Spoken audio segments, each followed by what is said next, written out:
Hi, this is Chad Sandbergr with Firebrand Ministries, and today I want to talk to you about helping others and how we're called to help each other as Christians. I had an example last week, happened to me last Wednesday, and it ended up in just a complete mess. And as Christians, we're not called to just be doormats and to say yes to everything. Like it says in Matthew, we're called to be as wise as serpents, but gentle as doves. Wise means clever, smart, astute. So we're not called to be doormats and to be yes men to everything. And it's okay to say no. It took me a long time to come to the terms with saying no. I never said no to anything. I never said no to anybody.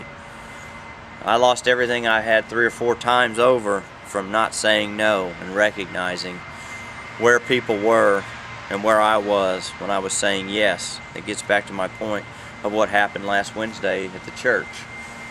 There was a man there that's been in and out of jail. He's been coming to our church for years, and the pastor knows him, has known him for many, many years. And I was the last one to leave, and there went Mr. So-and-so over into the park to spend the night. So I picked him up. I said, "Hey, Billy, what can I do? Can I take you to get a room? How can I help you?" He said, "No, just take me up to my boss's house. I'll just sleep in his backyard." I was like, "Okay." I said, "You sure? I'll get you a sleeping bag, get you a blanket, get you a pillow." He says, "No, just take me there." Well, I don't see him till Saturday morning. I go down to the church to do some praise and worship with my pastor real early in the morning, and Billy's in there, and he'd been there all night. Pastor let him sleep in the church. We wake up, we get up and turn the lights on from praise and worship, and Pastor offers us all a really good breakfast, some really good oatmeal with nuts and honey and just all natural stuff. Great breakfast. And Billy's like, "No, I don't want that stuff. I don't even like it." So everything that starts coming out of his mouth is negative. I'm like, wow. So I start checking him on it one after another. Finally, I get him in the kitchen. I said, "Hey, Billy, how you been?" He said, "You know what, Chad?" He said, "I'm mad at you." And I'm like, "Mad at me? For what?"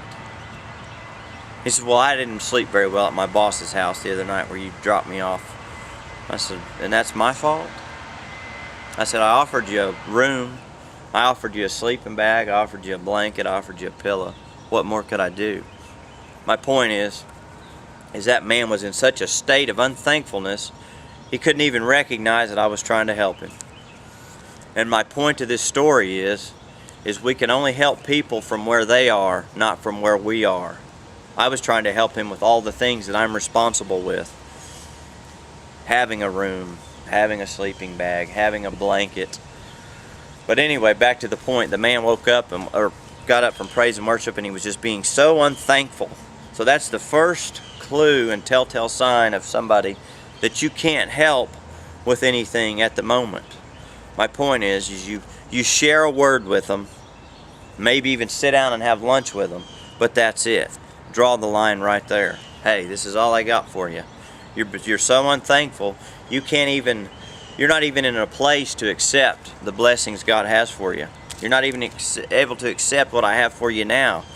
So turn away from them as fast as you can. Speak a kind word into their life, or a stern word into their life, and let them know where they stand, and call them on it so they can recognize it. But outside of that, you can't help them. And if you try to help them, later on you're going to be mad at yourself because they're going to be unthankful and unappreciative of it because they're not in a state to even receive what it is that you have for them.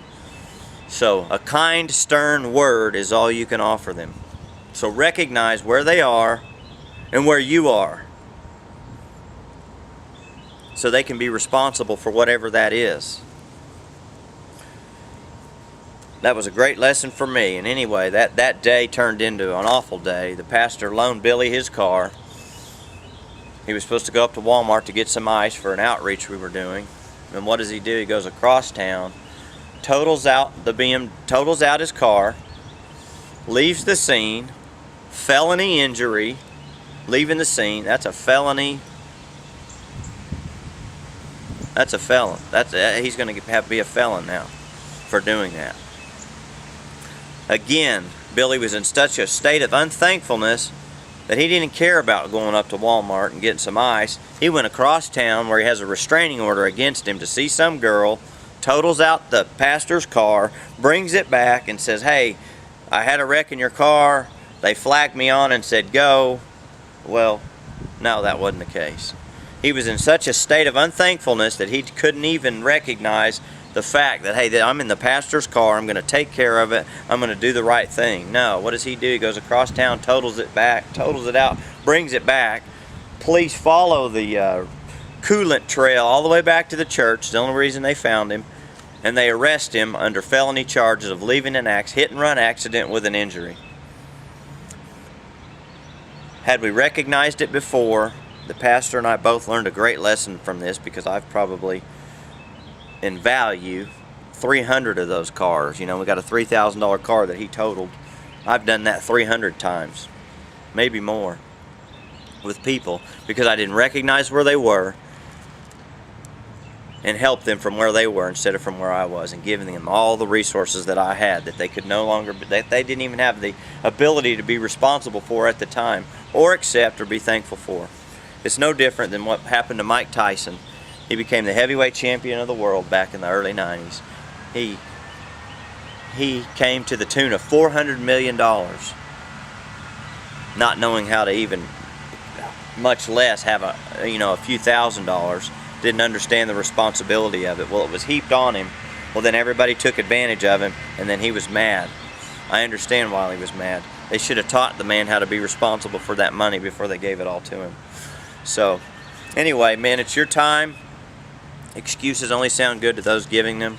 I love you. I look forward to talking to you live and in person. Have a good day. Thank you.